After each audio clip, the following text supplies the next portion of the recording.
So we're going to agenda item 3, our legislative report. I'm showing you on the TEA website where to find our biennial report. On the left side of this page, we get our charge, and on the right side, we have reports and get to our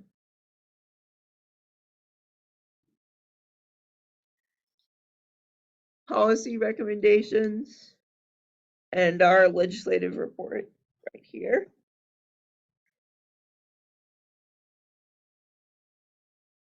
And at the bottom of this page, we have a list of committee members and our statutory authority and all of our bios. And how to find the agendas and our procedure for submitting public comments.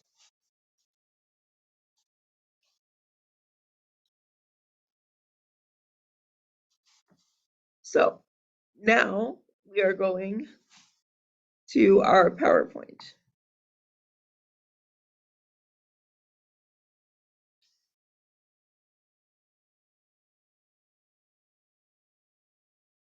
Your first slide is the link that I just showed you.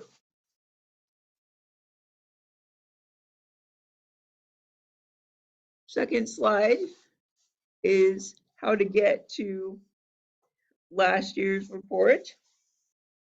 Might be necessary for especially for our new members. I also gave you a link to a PDF that Disability Rights Texas collaborated on for a list of education bills that have passed. And all of you know where our appointments link are. Again, here's our member duties.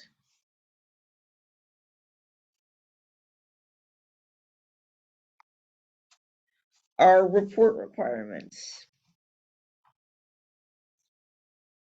I can get my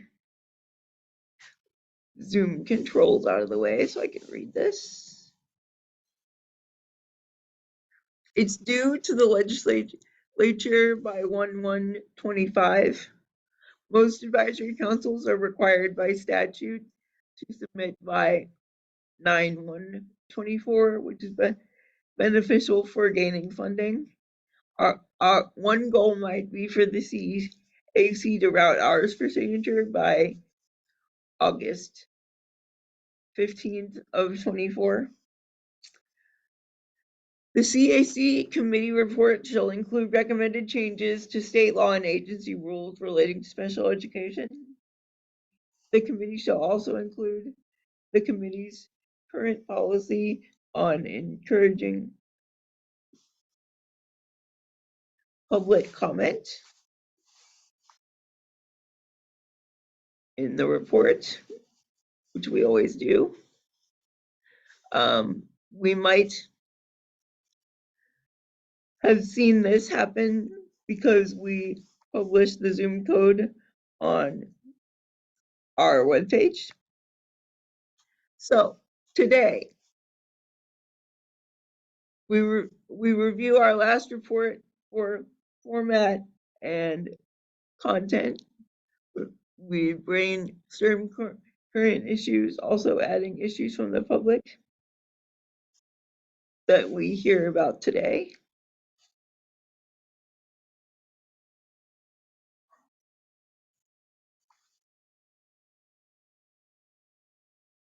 We need to sort them into legislative requests and agency requests, and then we'll create work groups, determine leads, and set meeting dates. Speaking of the calendar, let's study and discuss the one I created on our next slide. Today is our quarterly meeting. And then in October and November, we'll have our initial work group meetings.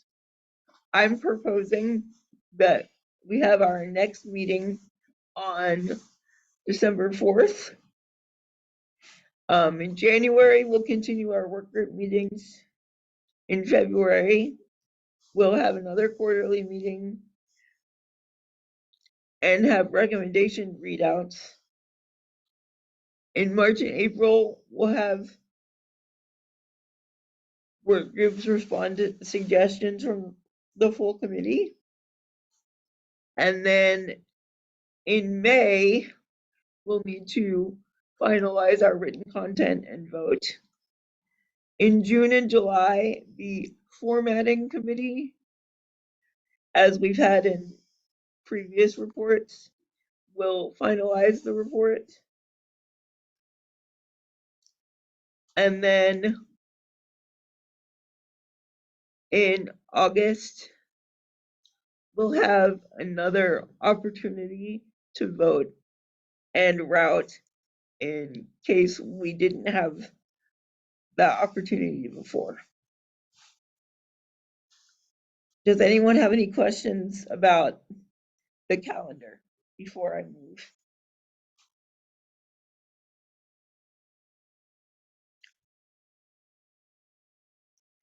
Okay. So possible sections that we could have for the report. I noticed from our last report, one of the reasons why we may not have gotten as much movement is we didn't separate the sections in terms of what we need the Texas legislature to act on and what is just a recommendation for the agency. So within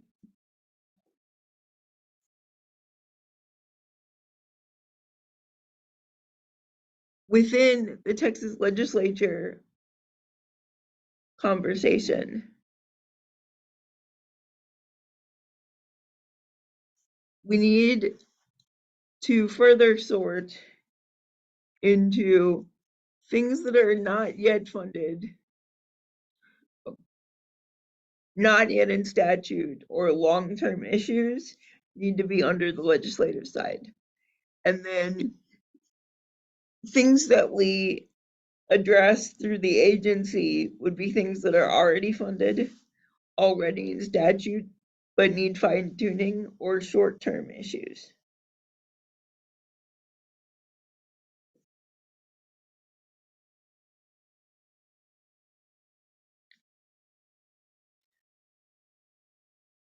Okay, so issues in our last report about school safety. Elementary children are more protected from issues with school resource officers thanks to SB 133, and parents can be more involved in threat assessment thanks to House Bill 473, but abuse by school staff was not addressed. Rep. Gonzalez's bill to require individual safety plans in each IEP died in the Senate. And remember, Stephen told us about this vague language about what is imminent harm in SB 133. So we may want to address that. Data privacy. One win that we had is that a student's threat assessment evaluation will be erased as the student reaches age 24. There was a lot of discussions in hearings about contractors in school who required students to answer mental health questions, but most of our recommendations were not served.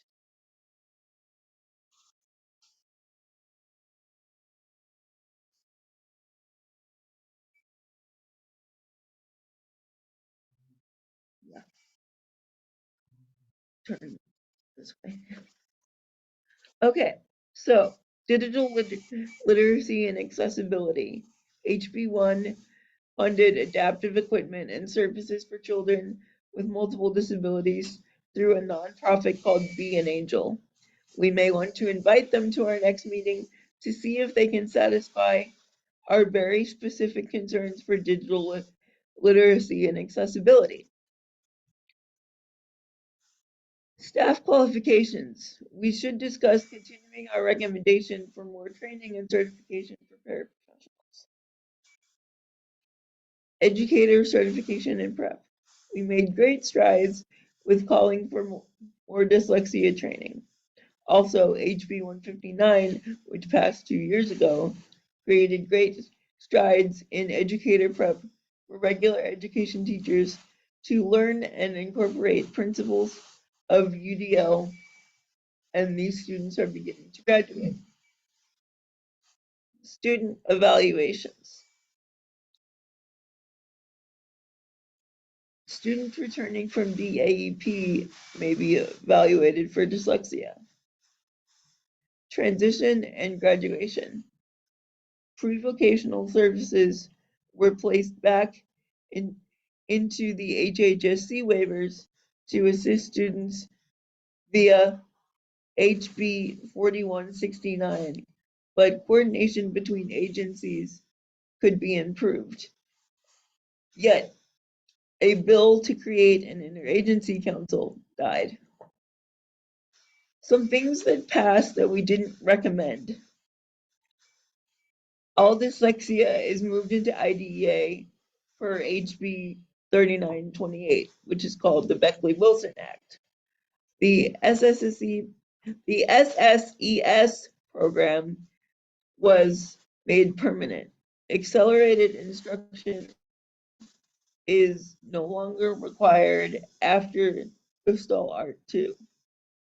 Alt 2.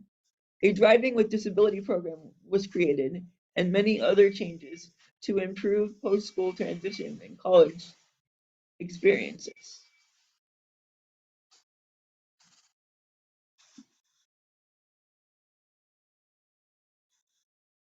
Our next activity is to list everyone's ideas for our next report and form subcommittees to work on them.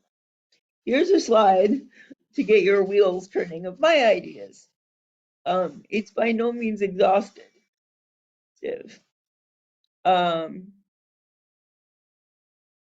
Does anyone have any suggestions that I didn't think of? Our secretary can write them down for us.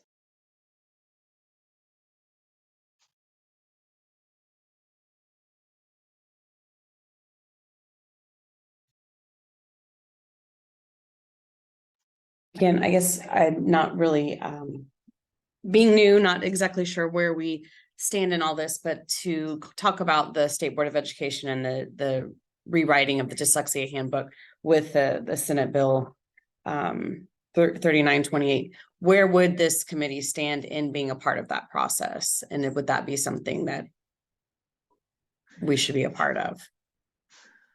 We do not interact with the State Board of Education directly, but we can recommend to TEA that they work with the State Board of Education in their direction of the handbook, but because technically the State Board of Education and TEA are two separate agencies, we don't make recommendations directly to SBOE. Does that make sense?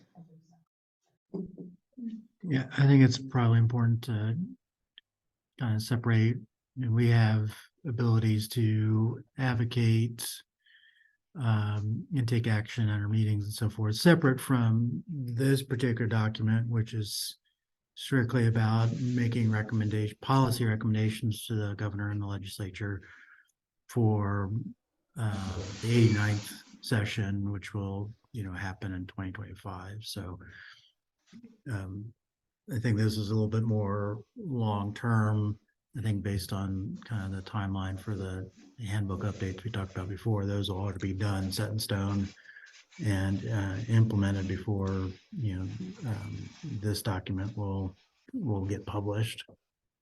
But we can say, based on the dyslexia handbook updates, or based on what we've seen as missing from the handbook, this is the legislative issue that it connects to. So it's not like we have to pretend the dyslexia handbook doesn't exist just because we can't make direct changes to SBOE. Yes, we can as individuals, but not as members of the CEC.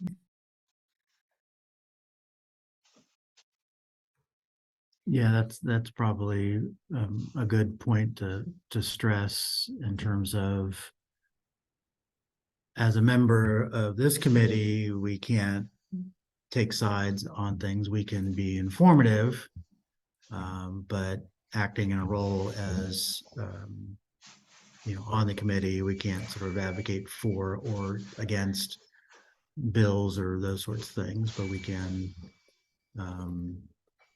provide information that, as a private citizen or any other role that you may have that's outside of this committee, then you're free to do that however you'd like to do that. Especially when you have information based on your work roles or your personal experience with special education that might lend, an informative lens to whatever they're talking about. I will say one thing that that kind of helps there, and with an eye toward this particular policy recommendation document that will go out, and toward the end of next year. But the ones we have here, one thing we can do is say, hey, a particular effort that's going on at the legislature either does or does not align with our policy recommendations. That is a, could be a, just an informational thing. Even if it, you're not saying one way or another whether or not that particular bill or whatever should pass or not. We can also say that we've heard from constituents through public comment that,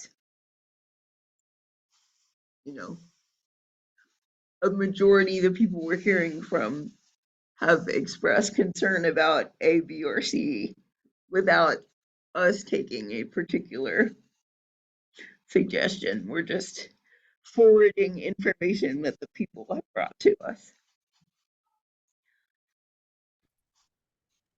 Amy, back to your issues list and whether things are here or not.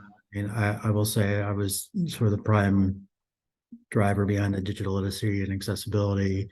I think those issues still exist, as far as I know, at least based on kind of the last slide. I don't think anything was addressed there. So, I think those would carry forward. We could consider how we might want to rewrite them or how we want to organize them, those sorts of things. Right. And then more generally on this set of bullets, certainly pulling this committee, one thing we might consider doing is, in the past, the Governor's Committee on People with Disabilities has done surveys. They have a Gov Delivery email list that goes out to lots of folks around Texas that have an interest in disability issues. We might, as a committee, send a request over to staff. And I think the committee meets next week, actually, I think, with a proposal to do a survey soliciting topics and issues and things like that relate to special education.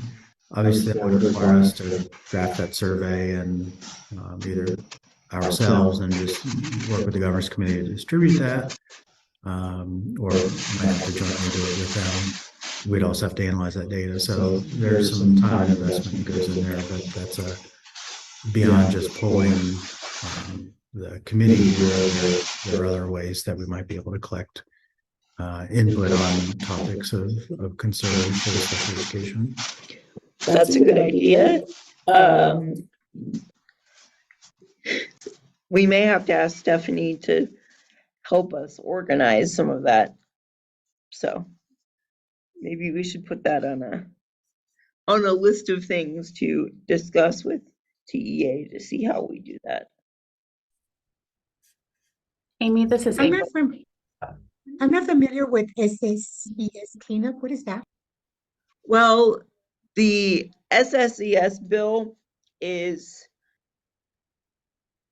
a source of funding that was created during COVID for parents to be able to purchase equipment or educational programs to supplement what they're getting through their IEP at school.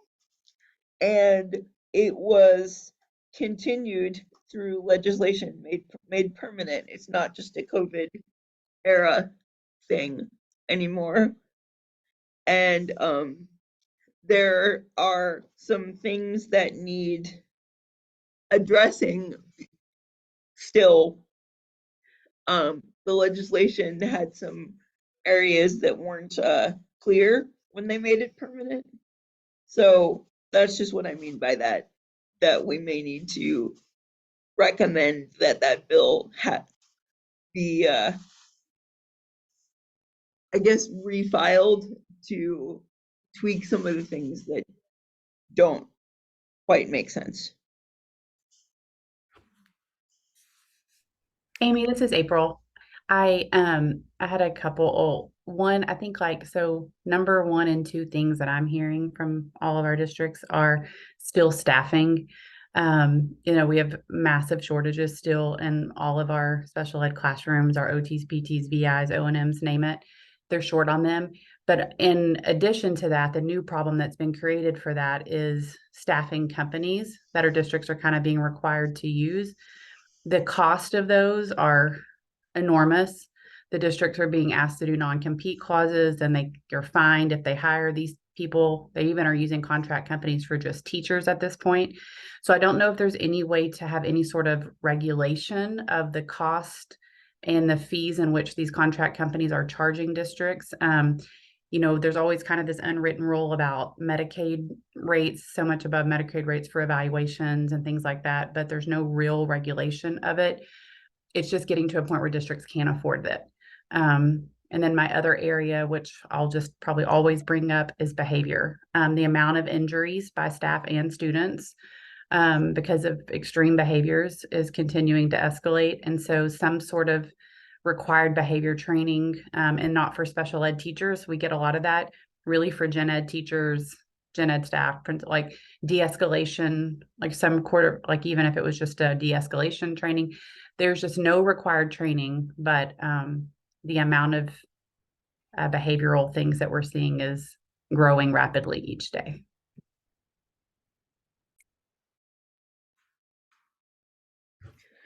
I would agree with that, but that is a good idea. Does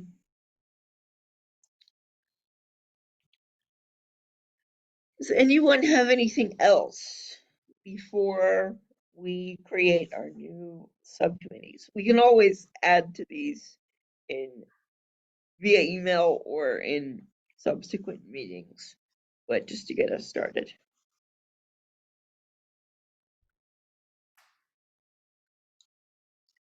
So,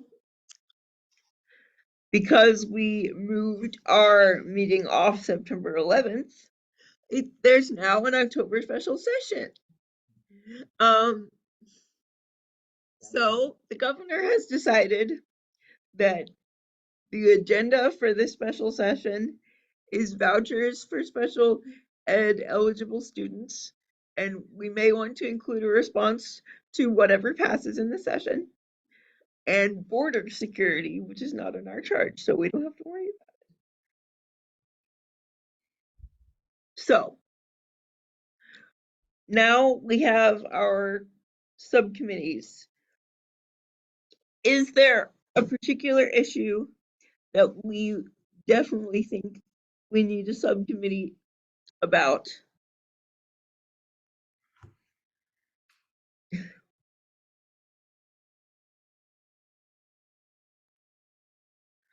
I heard that we need to do digital literacy again. That's And certainly I'm area. assuming you want to take the lead on that one again, Erin? Sure.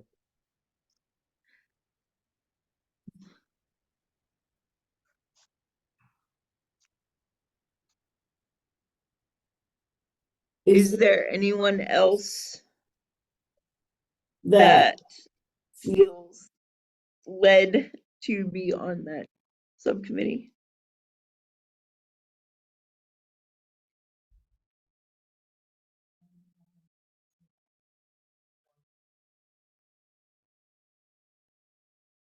Okay. And just real quick on that one, that's really as more and more of the curriculum becomes digital, there are accessibility barriers that go beyond just braille and large print or sign language interpreters and things like that. And really was a way to put a structure around how can local education agencies best support not only the educators but the students in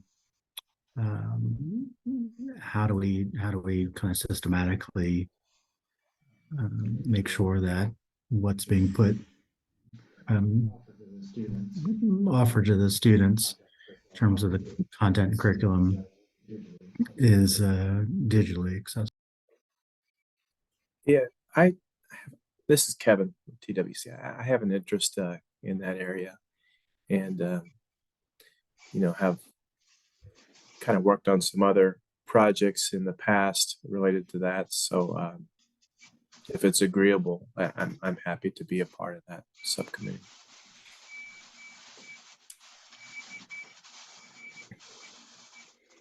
Anyone else? You can add me to that one, Amy. Claudia Cavazos.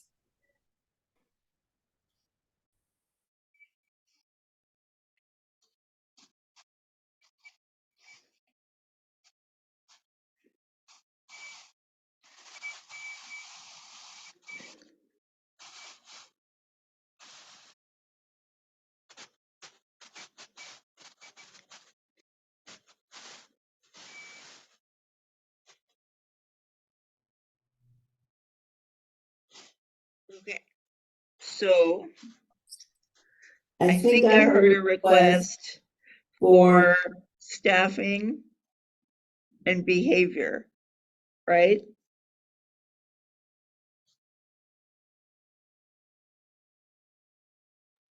Yeah, and I think that they're two different ones for sure. Yes. Is there anyone who would like to lead that?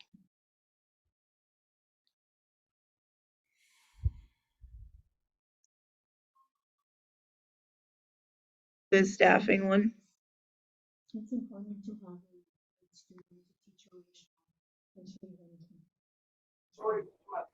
I can go ahead. Marisa Esquivel. Okay, so Janie's leading and Marisa would like to be on it. You can go ahead and add me also, Adrian,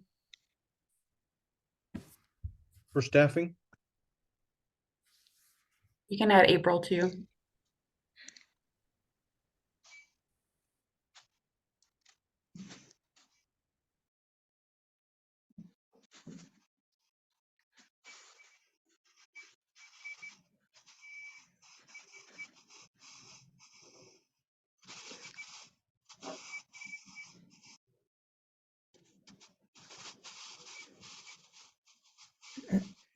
And that was April, right? Yes, ma'am.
wants to lead our behavior topic?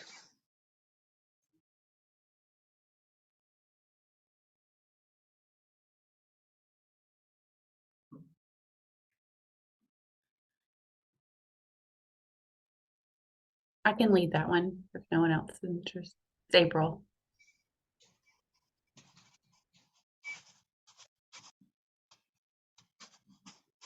And if it's not a problem, I'd like to be included in there. Adrian, Would love that. thank you. I can go ahead and join this one too.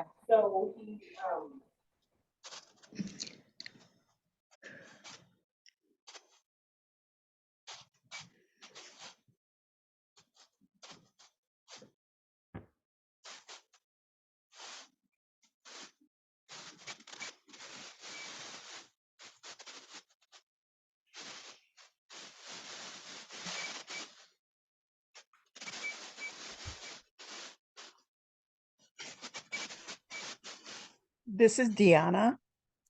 Please include me in the behavior group. Thank you.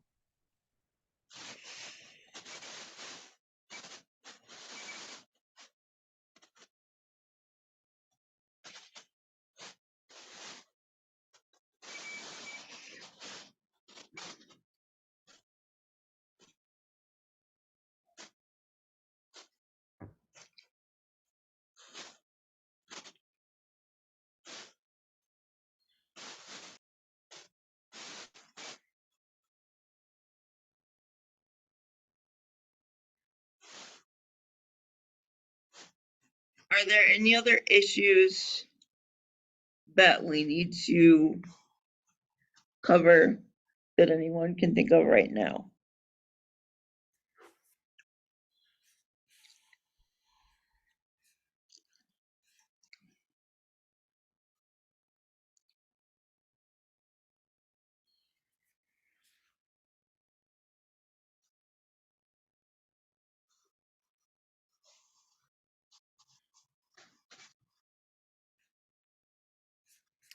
Amy, this is Joanne. Can you elaborate on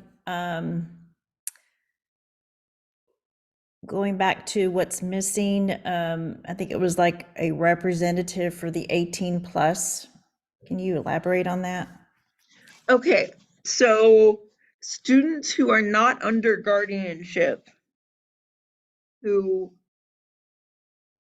need a representative to advocate for them in their ARD meetings at 18 plus, because they would like more help making their decisions.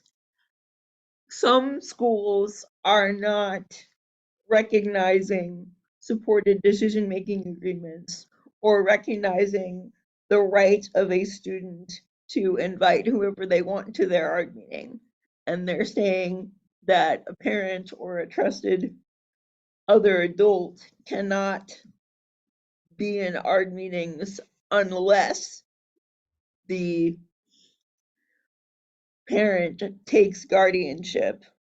And in some cases, the school is threatening to take guardianship of the student if the parent does not. But the problem is that many colleges will not accept students under guardianship.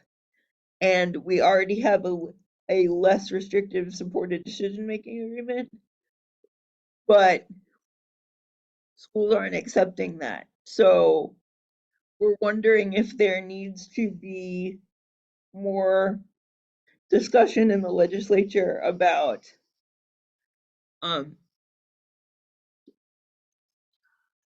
clarifying the regulations on educational representatives for students that are 18 plus not under guardianship, or there just needs to be more information given to school districts about supported decision-making agreements in a way that their validity is not disputed.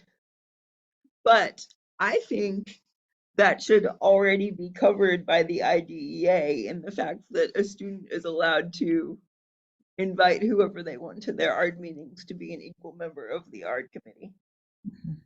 So I definitely think that needs to be an issue, and I care so much about it. I think I'll lead that one actually. So who wants to be on that committee with me? You can put me, this is Joanne. As I mentioned, you know, my special needs son is in his last year, but we do have a guardianship for him. But I would, if this falls under TEA, maybe for our next meeting, I would like a representative to share a little bit about what their overlook looks like for the 18 plus program.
Anyone else besides Joanne want to join me on that one? It's okay if we have a committee of two. I just don't want to leave anyone off.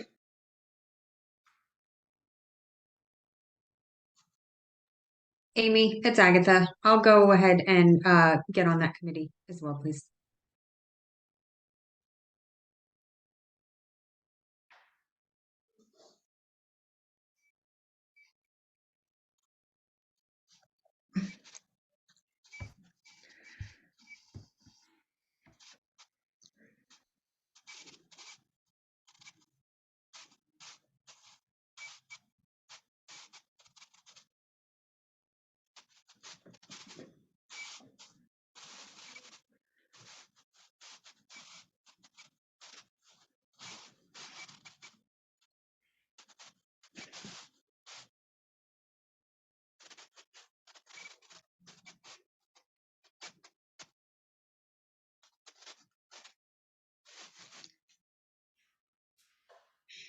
Anything else that stood out to you?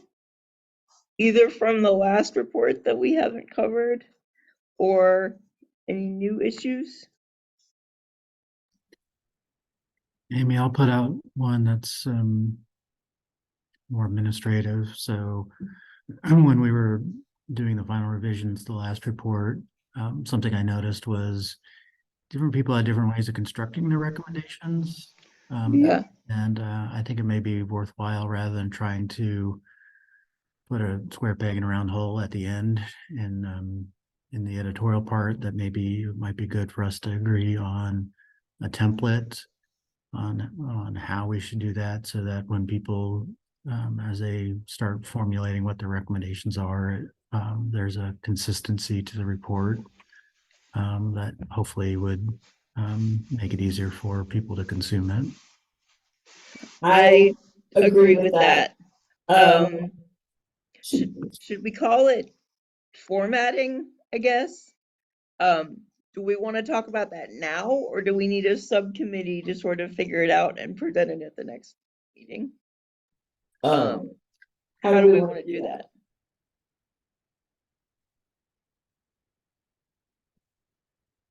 I'm good with either approach. I think either way, I'm having done a lot of the editing last time, and I know you did too, Amy, and I think Agatha did as well. So I'm either happy to discuss it now or to come back with some suggestions particularly with your Agatha's thoughts as well as anybody else's thoughts on how we can kind of create a consistent way of presenting the recommendations. And then I think layering in something you mentioned at the beginning here is not just how to format the individual recommendations, but how to organize them maybe in a way that's meaningful. Right. Aaron, this is Agatha. Sorry, Amy. I agree with what you're saying, and I think it might be easiest if since you had mentioned my name, Amy and I get together and let's kind of come up with a template and then we can present it to everyone since we have so many new members. A discussion might fall a little flat right now. And then that way, then we can get some input, make any changes, and then say, okay, this is the template we should go with. Can I make a suggestion for the new members? Can y'all look over the last few reports so you can see what we've done in the past, so y'all can make more of an informed decision on which type of formatting you think works best before we have our conversation about formatting? Certainly, yes, definitely. Yeah, absolutely.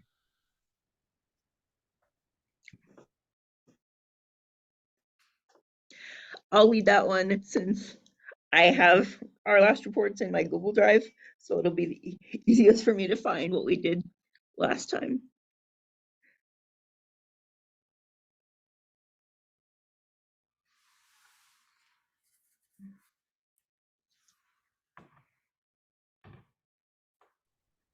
Yeah, I think particularly for the new members, I think the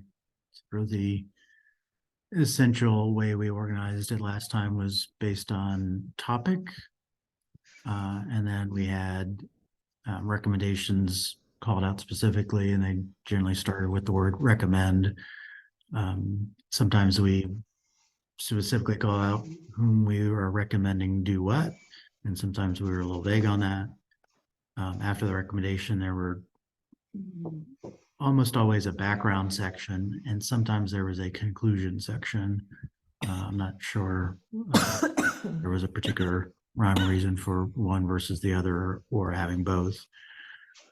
One of our recommendations actually had two separate conclusions because the school administrators and the parents and self-advocates had two different viewpoints on the same recommendation. So that's a possibility if we don't reach consensus, but I'm hoping this year we will have more success on that. Yeah, and then finally there was an appendix section with just generally had additional information, like not about a particular subject that may have included multiple recommendations or specific to a recommendation. So just kind of overview of what we've had in the last one. Going back further, I think it was similar, but I think we've sort of changed a little bit here, a little bit there over time. And for those of you who are new, the reason why I'm writing on the slides who's doing what is so that the leads can go ahead and schedule their own Zoom meetings for their work groups to remember who was going to be on which committee, so you can figure out who you need to email.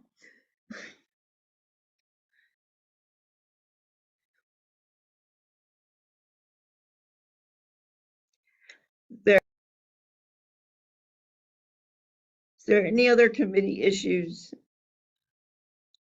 for work groups that y'all can think of right now? We can add more at the next meeting if we need to, but I mean, based on the conversation earlier, I think there's a lot of need for a dyslexia implementation, specifically because right now there's no TA guidelines in regards to age-appropriate programs. One program should not be the same for a first grader or kinder student as it is for a secondary student. Also, class size And some of the classes are too big.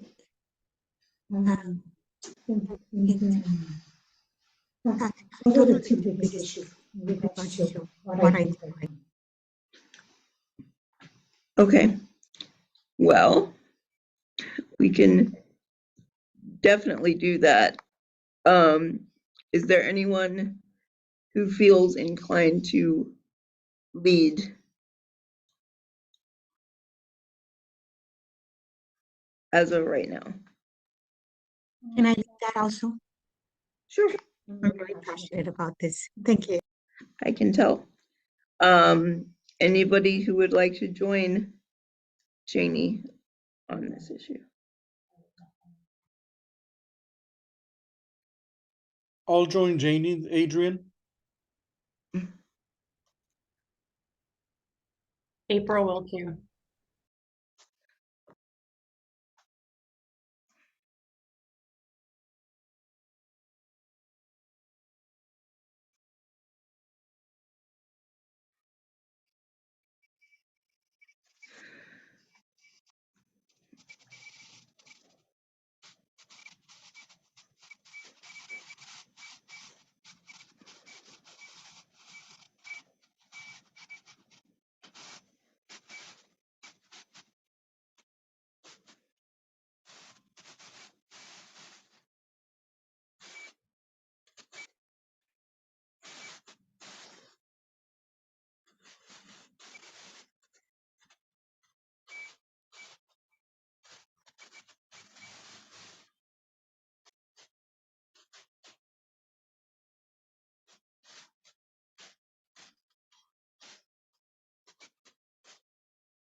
All right, anything else?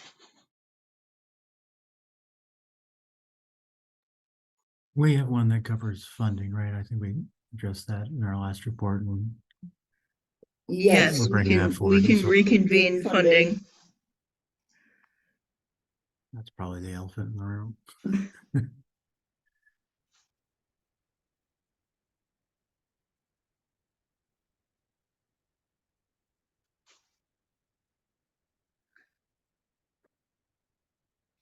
Who would like to lead funding? I'd like to be a member, not lead. So you can put me there. I know our district doesn't give an additional for dyslexic teachers or or resource teachers in regards to teacher incentive allotment or anything else. So because we're teaching dyslexia or resource, we're getting $10,000 to $20,000 less than the classroom teacher.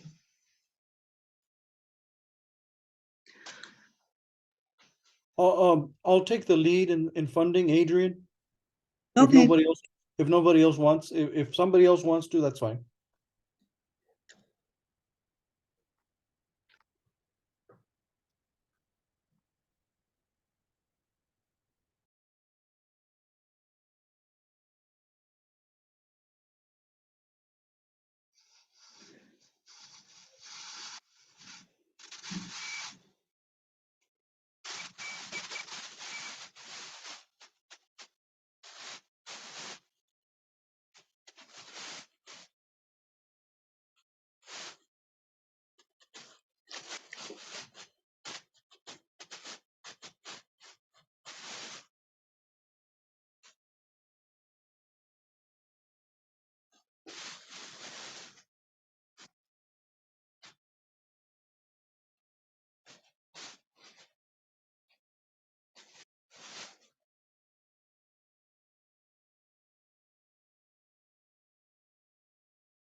gonna go back to our issues list that I wrote out for us to make sure we didn't miss anything.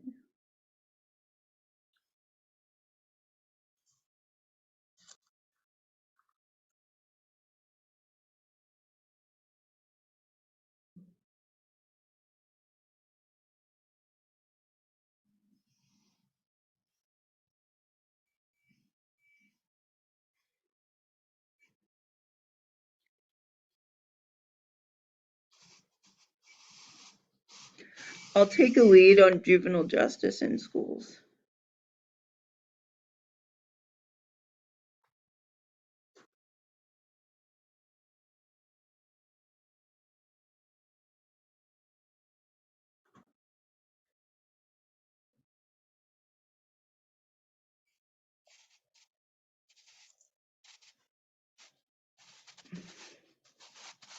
I have a master's in criminal justice, so could you please add me as a member? Yes, I will definitely do that. And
then I think we need one on school health and safety that would include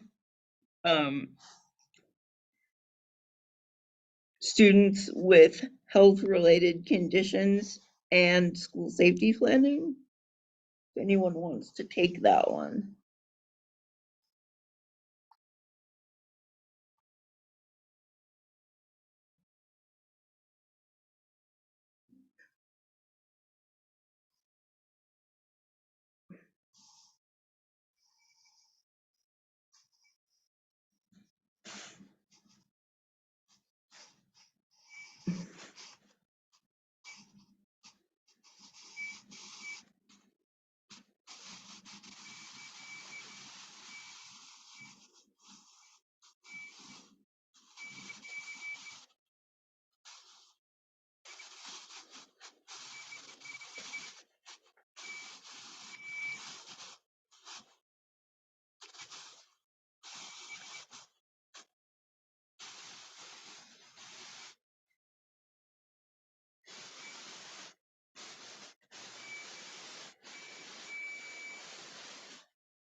I can't be on a committee by myself. I can go ahead and join. Was that Marissa that Marissa, yes, ma'am.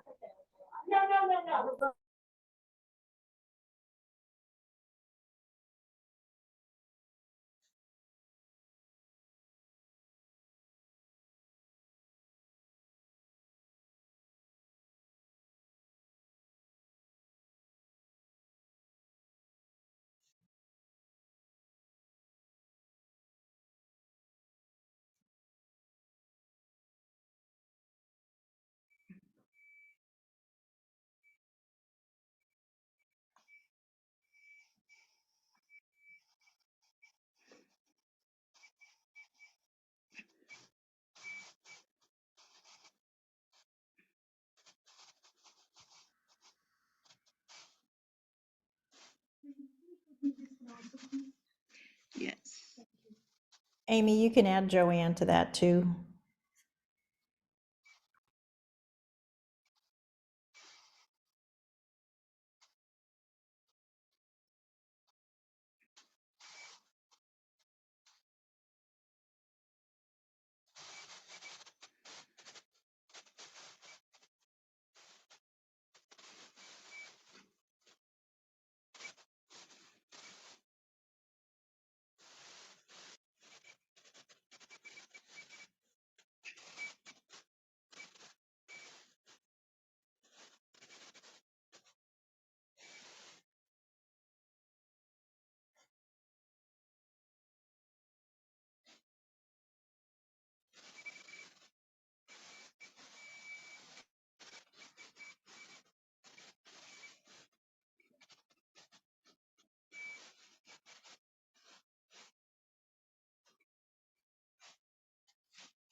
Okay, well, we got quite a lot done today. The leads will be able to contact the people in their committee to schedule our small work group meetings. And Stephanie, could you do us a favor and resend out our email contact sheet to everyone Sure, after the meeting, please? sure, I can do that.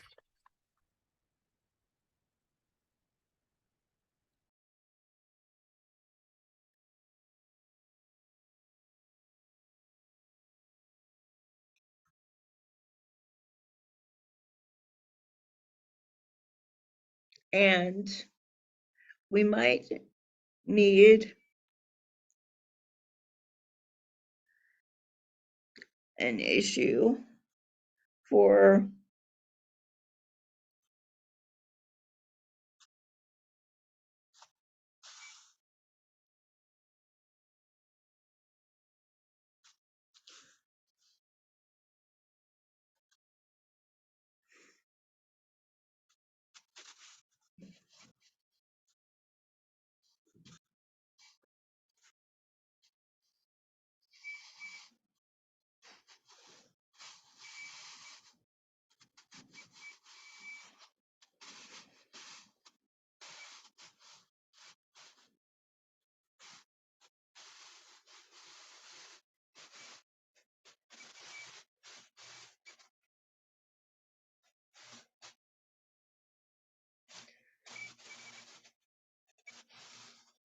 who wants to take lead on special session issues.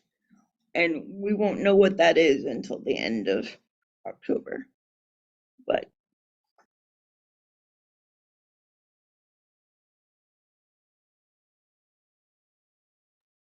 Hey, Amy, this is Agatha. Can you elaborate on what you're looking for or from that particular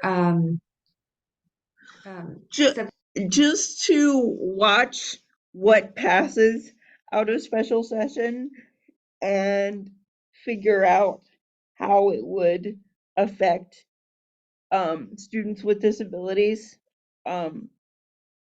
as things are passed, and figure out if there's any recommendations that we might want to give around implementation of whatever passes out of that session or doesn't pass out of that session, because we're not it's not entirely clear whether anything will actually need to be implemented out of that session if they don't come to an agreement. But either way, I think we need a placeholder for, hey, something came out of this session that we need to respond to. In fact, why don't I lead on that, because I know how to follow all of that legislative issue. So I'll take lead on that one. Okay, and I mean, I guess in a way, I kind of see that as being kind of a committee wide, Right, you know, subcommittee, because if we were to put something in our report about it, it would have to be all of us agreeing on right. a Well, particular. I guess for this conversation, I'm just putting it as a placeholder of like we're gonna need to talk about it at some point. Um, so I'm agreeing to lead that discussion. Is there anybody who after we end that discussion would volunteer to help me write a response, or should we wait to figure out who's in that work group after we have that meeting? I kind of think that we should maybe wait. That's just my opinion from how it sits now, because I mean, you know, We don't know what we're gonna have to write yet. Yeah, yeah, and so then we'd have I'll to. just leave it in here as a placeholder That sounds good, because we'd for have to now. also have a certain amount of agreement for Right, us to put something out as a committee. right.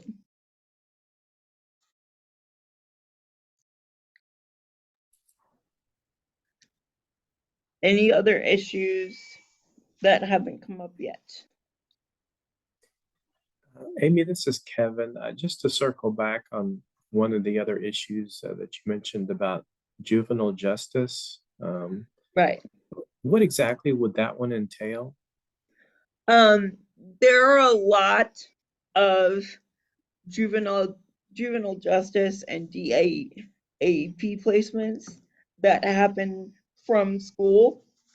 So there are a lot of advocates working this session to address, why does that happen and how do we prevent what might be a behavior or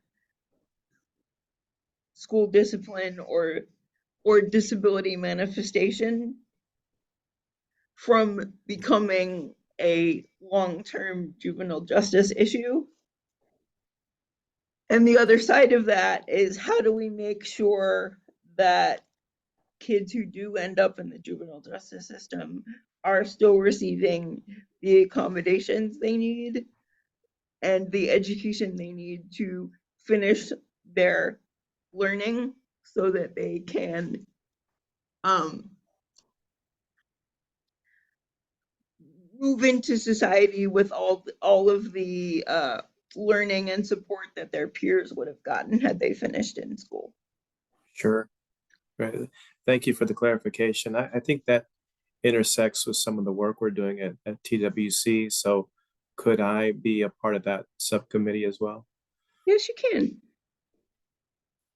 Thank you.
Okay.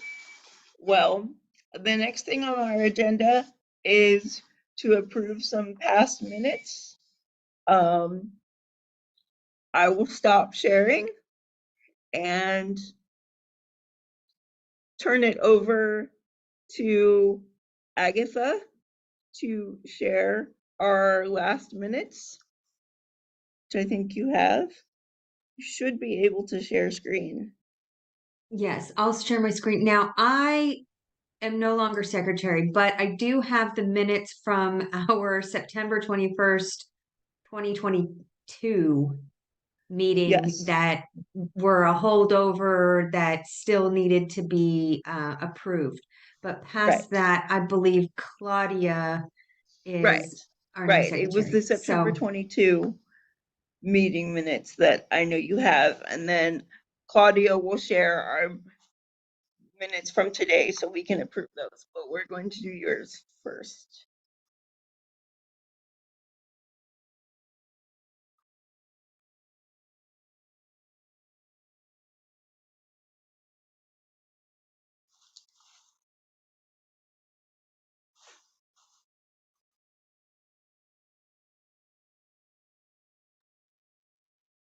can y'all see my screen? Yes. Okay. So I was actually not at this particular meeting myself, and so I watched the recording of it.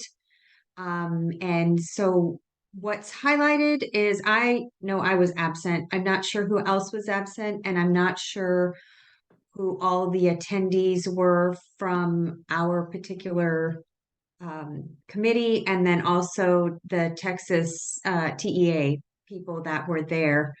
But and I know that we have a lot of new members that this is not going to make any difference to, but mostly the meeting, for those that don't remember it very well, it was mostly presentations done by TEA, sorry, and we actually lost quorum just inadvertently at 11:58, and the meeting just had to abruptly end. So I can maybe get with Stephanie and make sure that the attendees list is correct.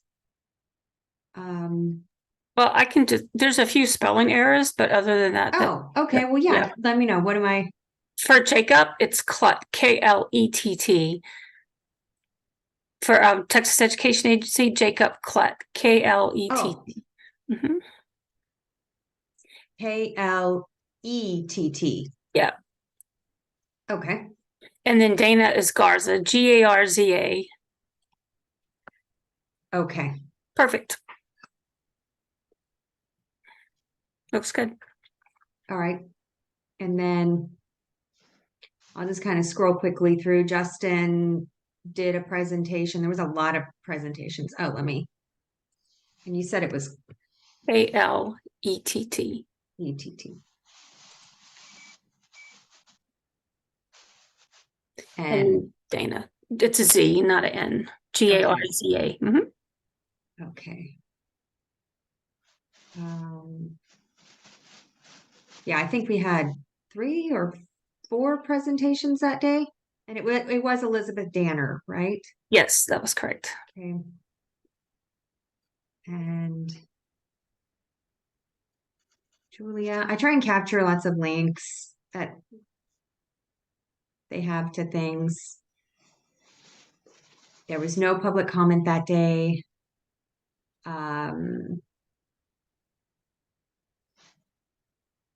Yep. And then approval of minutes was postponed and quorum was lost. So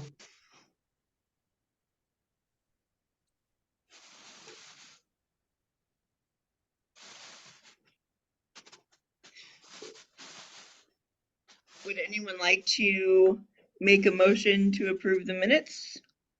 Claudia Cavazos. My last name is Cavazos. I think you just wrote my first name at the top. Oh. Sorry if I'm making y'all dizzy. Let's see. Yes, I sure did. And it's C-A.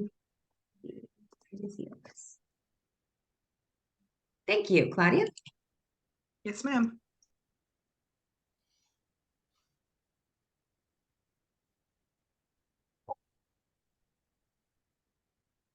Does anyone else have any corrections for me?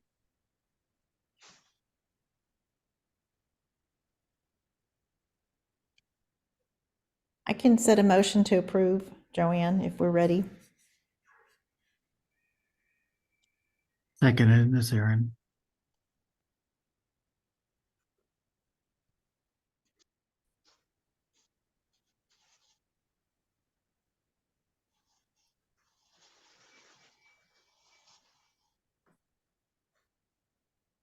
Who was the first one to approve? I'm sorry. Joanne Wofford?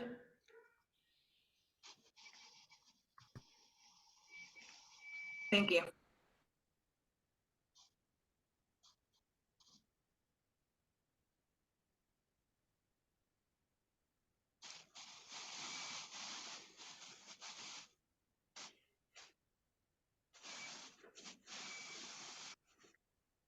Okay.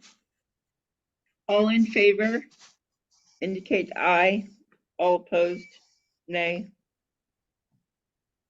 Aye. Hi. Aye. Aye. Adrian?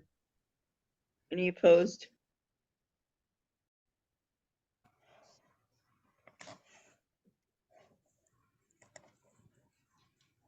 All right. Looks like the September 2022 meeting minutes have passed.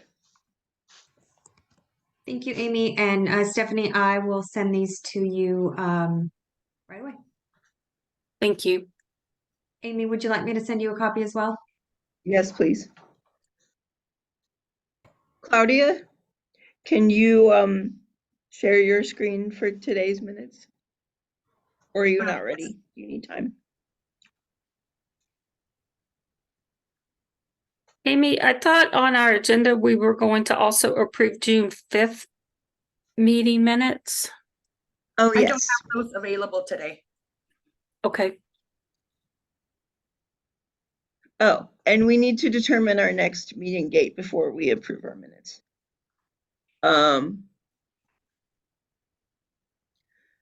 So,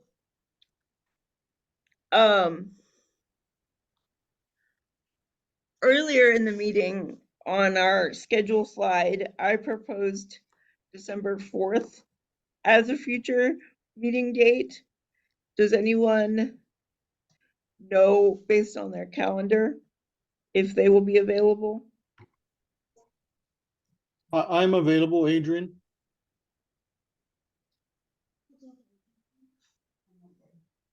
I'm available, Agatha. Is anyone not available who's here?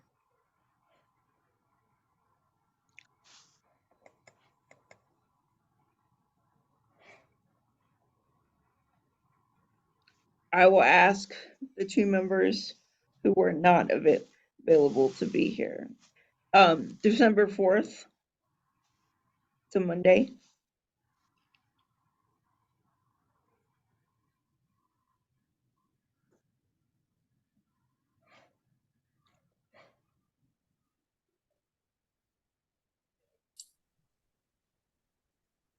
Will the time frame be the same? Yes. Okay. All of our meeting times are usually this time. And again, this is subject to the room being available here. Yeah, that should be available because I had checked with some dates and one of those dates is available. Okay.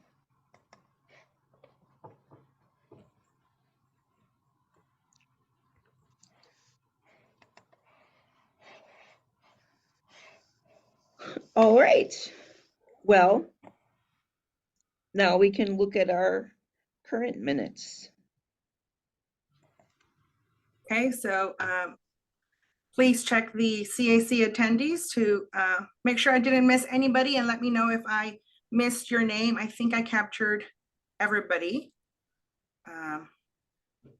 Absent is Susan and Cheryl. Then at 9 a.m., quorum was reached and Amy opened the meeting. And we had member introductions as we have new members to our CAC committee. We had Kristen update us. So I've listed the House bills and Senate bills that she mentioned. She touched on special education funding, 504 data. And then we had several questions regarding dyslexia, the students, their services, and the programs. And we were given a link. So I added that link in here. At 9:47, we had a public comment by Stephen Aleman with Disabilities Rights Texas. Was that the correct group? It's Disability Rights Texas. So it's not plural. All right, Disability Rights Texas. The three topics he discussed were dyslexia. So he wanted us to review and discuss updates and regulations regarding the dyslexia handbook as it affects the students with disabilities. Senate Bill 133. He wanted specific language instead of leaving it up to interpretation when it deals with the exception. Special education funding, improving financial support in public schools for special education. So there's a continuing need for improvements. And then he gave us a link to the commissioner's report, so I added that. At 10:13, the CAC legislative updates began. And so Amy led that. She reviewed the webpage where we can find several resources and links that are within the TEA website. She went over biannual report work and the timelines. We discussed ideas for the report. Work groups were created. We discussed formatting and formed a committee for that formatting. It was recommended that new members review the past reports, and Stephanie will share the email contact so that we can begin working in our subcommittees. And then these are the three links that were shared during this time frame. We approved the September 21st, 2022 meeting, and we are still pending the June 5th, 2023 meeting. Throughout the meeting, there were topics that came up for further meetings. I don't know if you want me to leave this one here. Request or propose that staff completes a survey soliciting topics and issues regarding special education. Do you want me to delete that one or keep it here? We can keep it there. The 18+ program, the dyslexia handbook, SB 133, and special education funding. Yes. Those are just kind of things that I captured throughout the meeting that were also we talked about the Beckley-Wilson Act, which makes dyslexia a special education issue and not 504. So if y'all want a presentation on that, I know someone that could present on that, if that's something y'all want. And also, I'm wondering if we can start posting the Zoom link on the TEA website for our future meetings so that it's not so hard for people to find, because I know that it's supposed to be posted on the Texas Register, but I didn't see the Zoom link, just the time posting. Even the agenda wasn't posted when I looked for it last night. So we probably need to address that. Yeah, it like when they post it, they send me a link to that, and so it is posted. It may be posted someplace differently, but I can see. I mean, we have a page, and we always put the link to the recording. But I can see if we can add a new column, and in that column, add the Zoom link. Right, And this is just for members of the public, because you guys already have it on the Right. agenda, right? So I'm- you're trying to Yeah, I'm increase just visibility. wondering if we would get more public comment if the Zoom link was more accessible. Okay. Yeah, I don't think that's an issue. I'll check into that. Did I spell the Beckley Wilson Act correctly? It's BECKLEY. Thank you. So, all right, I'm looking at future topics. So you just let me know who from TEA you may want and what Okay. topic you want them to discuss, and I will write that down. Okay.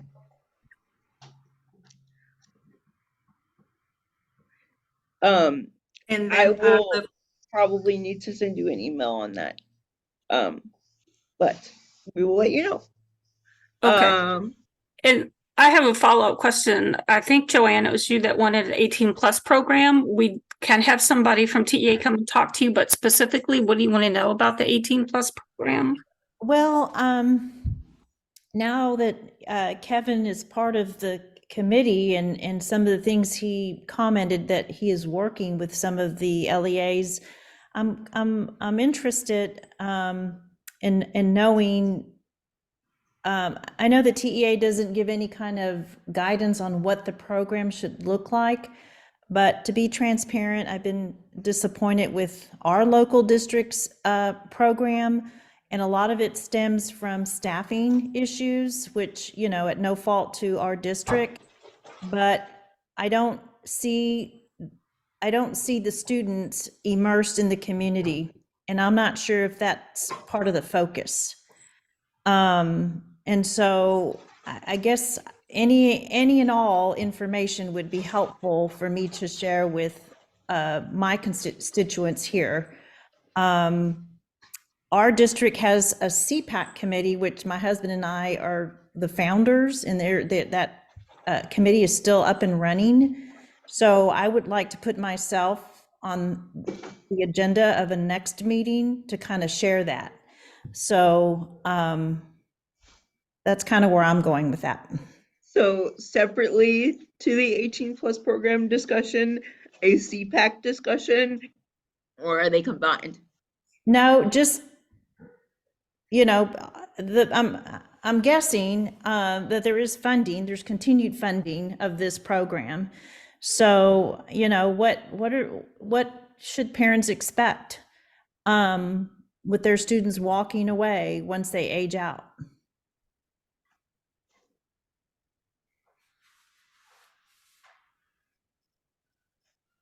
So I would just say 18+ program, not, CPAC is just our local special education parent advisory committee that we created in our district that is still up and running, thankfully. Yeah.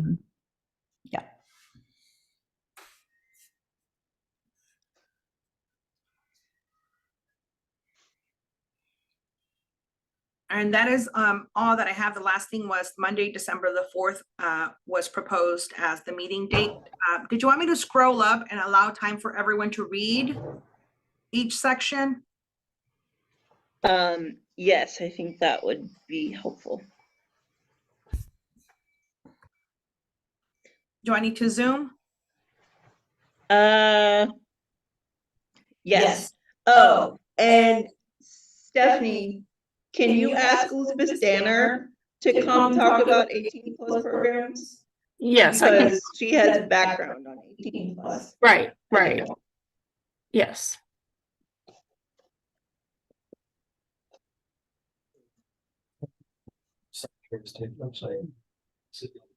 Hey, Claudia, this is Agatha. Can you put it a little bit over to the right?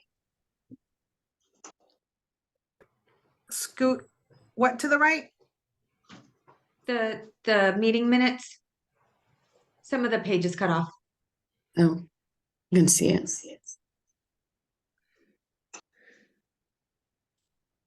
Oh my goodness, sorry.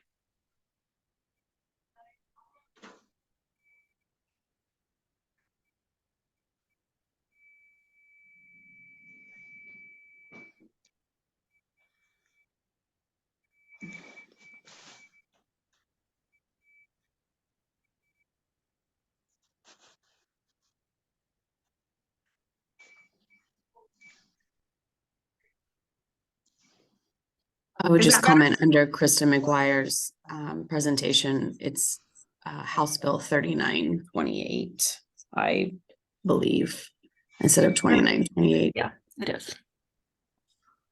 Thank you. Oh, and can we also add an agenda item on SHAR's billing as well, please? From TEA, is that what you're talking about? Yes. What was it again? SHAR's billing, SHARS. It's an acronym. And what do you want to know about that, Amy? An update on the data on SHAR's billing.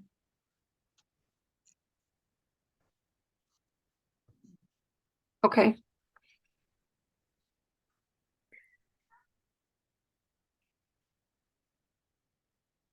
And you had dyslexia on there for future topics. What do you want specifically? Do you want somebody to come and talk to you about dyslexia, or what from TEA side?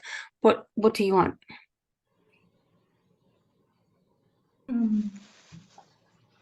I said it's like you don't have a lot of questions, so yes, I would love if somebody could come and talk to us a little bit about it. Some of the things that I heard in the meeting or the handbook, the programs.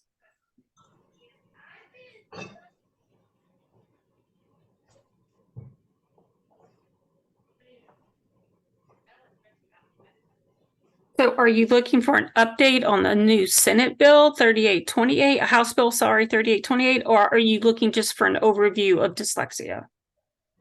Both. Okay.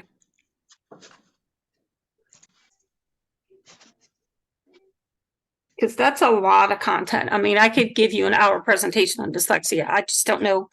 I wanted to meet your needs. So that's why I'm asking so many questions so we can get it as specific as possible. Let me know when you're ready for me to scroll up.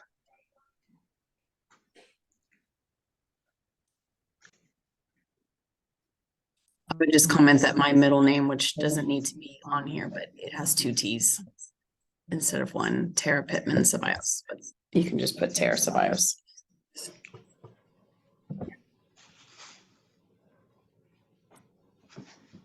Thank you. Amy, this is Agatha. This is just a suggestion on what you and Stephanie were talking about with the dyslexia presentation.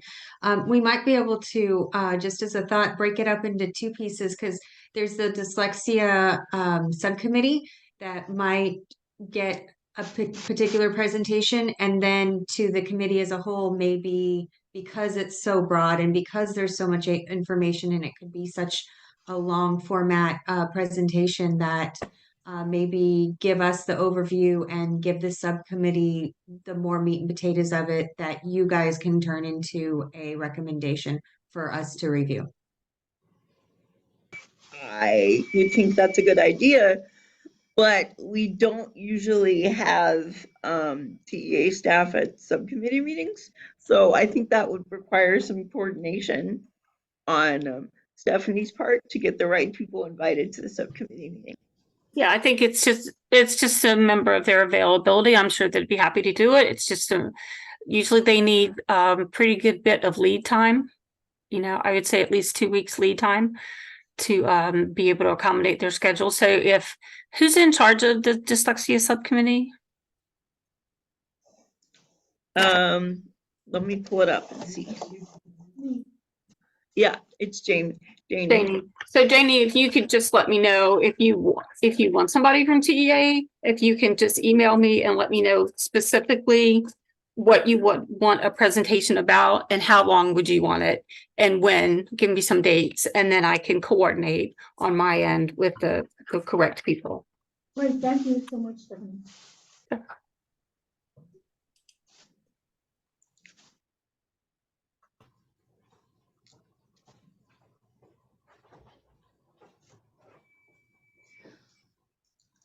I'm ready to scroll. Is everyone else?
In Stephen's public comment, you mean? Number 2.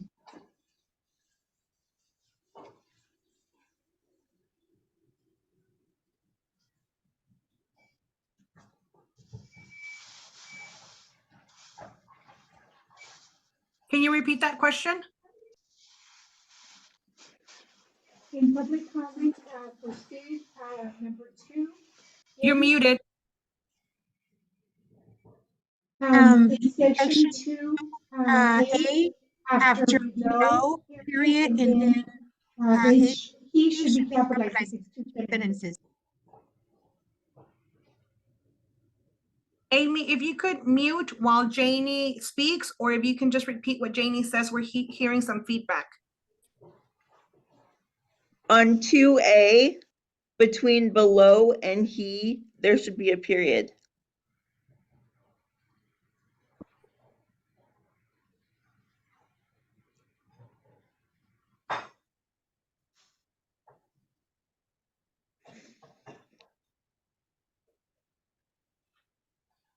Are we ready to scroll?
Looks correct to me. Does anyone else have any edits?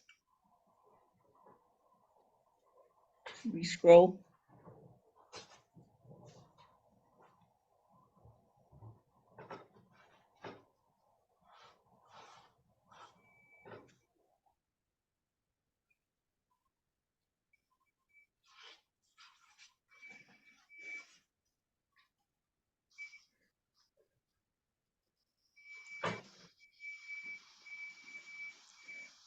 Thank you, Claudia. These are very thorough.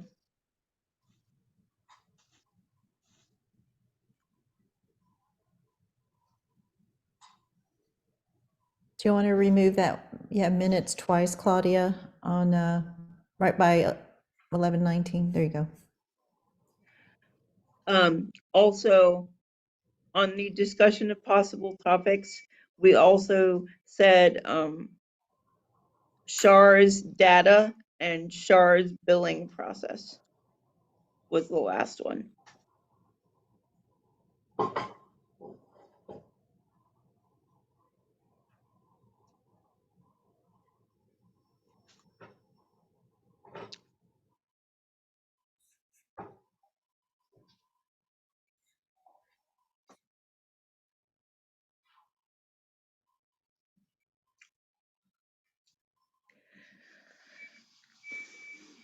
I'd like to make a motion to approve the minutes.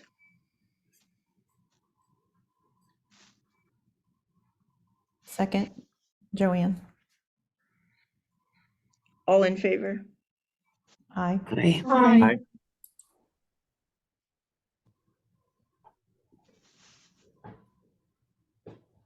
Any opposed?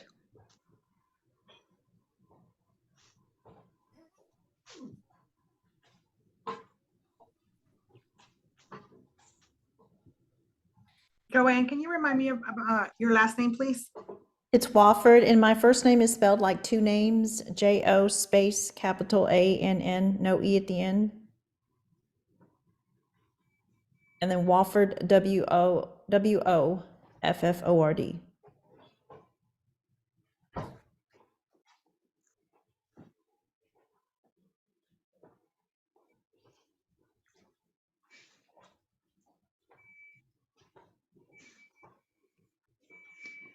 Can I have a motion to adjourn? Before we leave, can I ask a clarifying question? Yes. On discuss possible topics for future meetings, that first bullet, request or propose staff complete a survey soliciting topics and issues regarding special education. What is the ask of TEA for that? To create, well, to distribute a survey that we would create. So the CEC will create it and you want TEA to distribute it, and who would it be distributed to?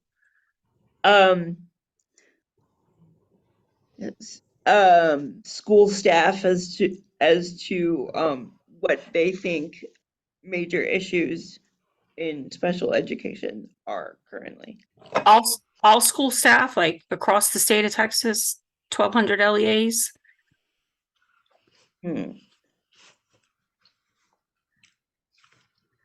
Aaron, you brought this topic up. Would you like to? Yeah, I was be more suggesting. specific in your ask. Yeah, my recommendation had been to work with the governor's committee and using their Gov Delivery distribution list. And you had said we kind of wanted to table that discussion, but yeah, I wasn't planning on going directly through TEA to do that. Okay.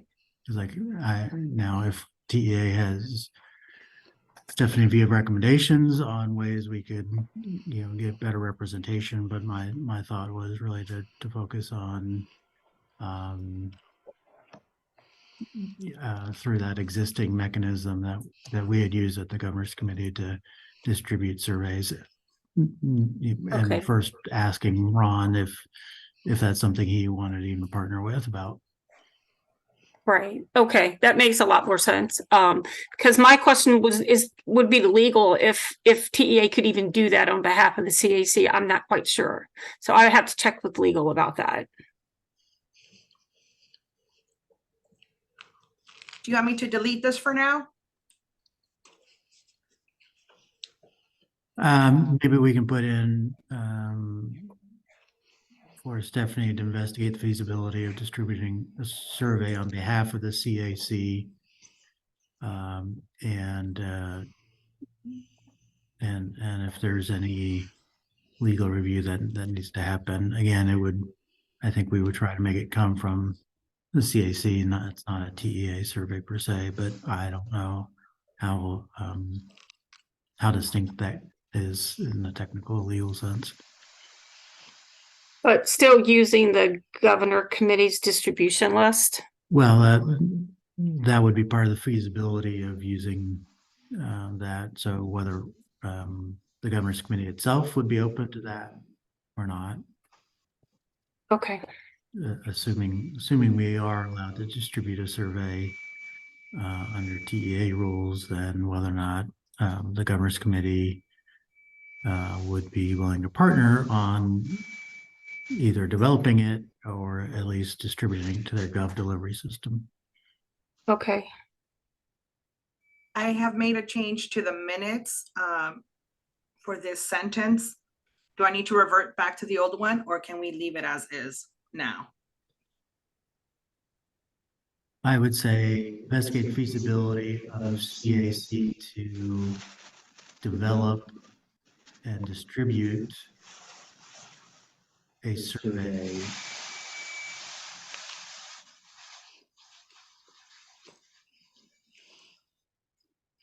and then delete for staff to complete a survey.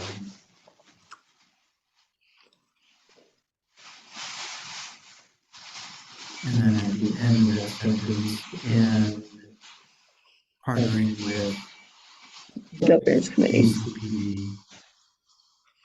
I couldn't hear that. Can you Yeah, repeat that? at the end of the sentence. And partnering with GCPD. With who? Golf, Charlie, Papa, Delta. Yeah.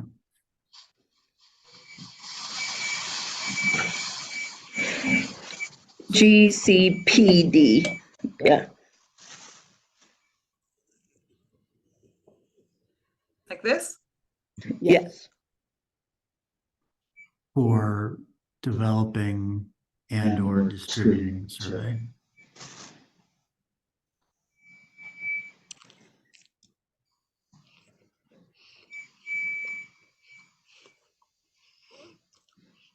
I have this sentence also somewhere up here. Do you want me to copy and paste?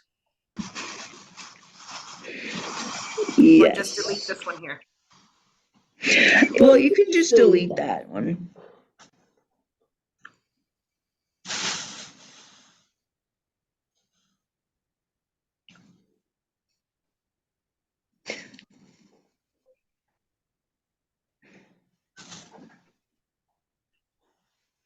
Okay. Do we need to go back and vote on the minutes as edited? Or is that not a substantive change?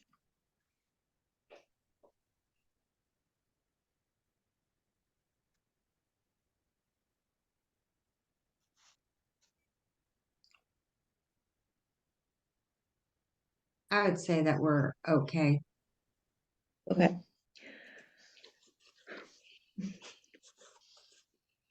Do I have a motion to adjourn?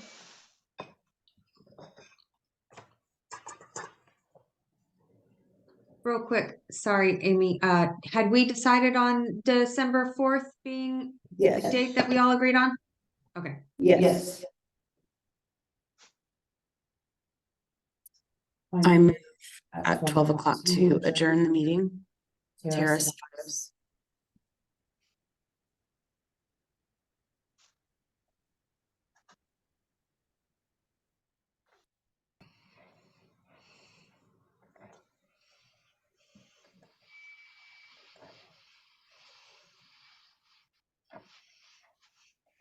Wait, was that a motion or a second? Because I asked for a motion. I didn't technically make a I'm, motion.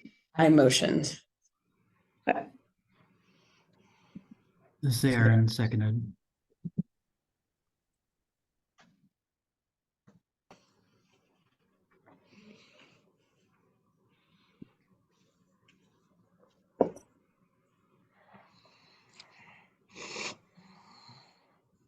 The last part needs to be corrected at the very end also.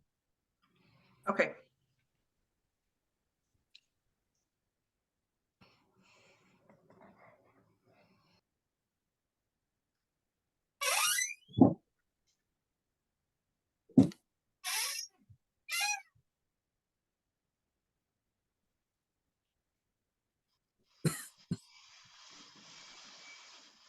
Which one?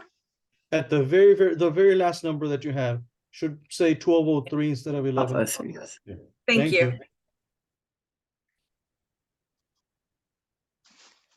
Thank you all for a very productive meeting. I will see you in December if I won't see you for work group. Bye. Have a great day, everyone. Thank you. Bye-bye. Goodbye. Thank you. Bye-bye.